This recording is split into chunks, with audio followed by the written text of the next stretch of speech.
अस्सलाम वालेकुम दोस्तों, welcome back to my channel. आज की इस वीडियो में हम बहुत ही इम्पोर्टेंट मेडिसिन के बारे में रिव्यू करने वाले हैं जिसका नाम है सेप्रोजेन। सेप्रोजेन टेबलेट जो है ये इसका ब्रांड नेम है, इसका जेनेरिक नेम है सेप्रोफ्लॉक्सासिन। ये टेबलेट्स आपको मार्केट में मुख्तलिफ डोज में मिलती है, यानी कि 500 मिलीग्राम एंड 250 मिलीग्राम में ये आपको मार्केट में मिल सकती है। ये बायर फार्मास्यूटिकल्स की प्रोडक्ट है। मार्केट में इसकी प्राइस है 500 रुपीज़। सेप्रोफ्लॉक्सासिन एक ब्रॉड स्पेक्ट्रम एंटीबायोटिक है, यानी कि ये हर किस्म की इन्फेक्शन में यूज़ की जाती है। ये टेबलेट खांसी और नमूनिया टेम्परेचर में इस्तेमाल की जाती है, साइनोसाइटिस की इन्फेक्शन में इस्तेमाल की जाती है। आपकी अगर कान के अंदरूनी हिस्से में इन्फेक्शन हुई है तो उसमें भी इस्तेमाल कर सकते हैं।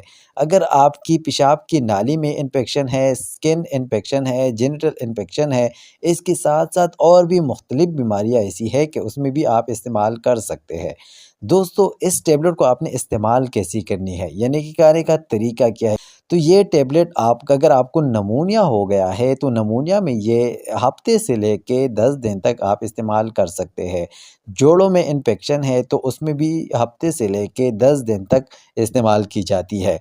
अगर आपकी पेशाब की नाली में इन्फेक्शन है, उसकी इस्तेमाल की बात की जाए तो 3 दिन से लेके 4 दिन तक आप ये इस्तेमाल कर सकते हैं। दोस्तों, दवा को इस्तेमाल करने से पहले अपने डॉक्टर या फार्मासिस्ट से ज़रूर मशवरा करें, तब ये दवा जो है आपने इस्तेमाल करनी है। अगर हम इसकी साइड इफ़ेक्ट्स की बात करें तो कॉमन साइड इफ़ेक्ट्स ये है कि नौज़िया, वोमिटिंग, हेडेक, चक्कर आना, ब्लर विज़न, ये सारे जो है ये कॉमन साइड इफ़ेक्ट्स है। लेकिन अगर आपको इस तरह की कोई साइड इफ़ेक्ट्स देखने को मिले तो अपने डॉक्टर या फार्मासिस्ट से ज़रूर मशवरा करें। अगर आपको ये वीडियो अच्छी लगी है, इन्फॉर्मेटिव लगी है तो वीडियो को कर दो लाइक और मेरे चैनल को कर दो सब्सक्राइब। Thank you.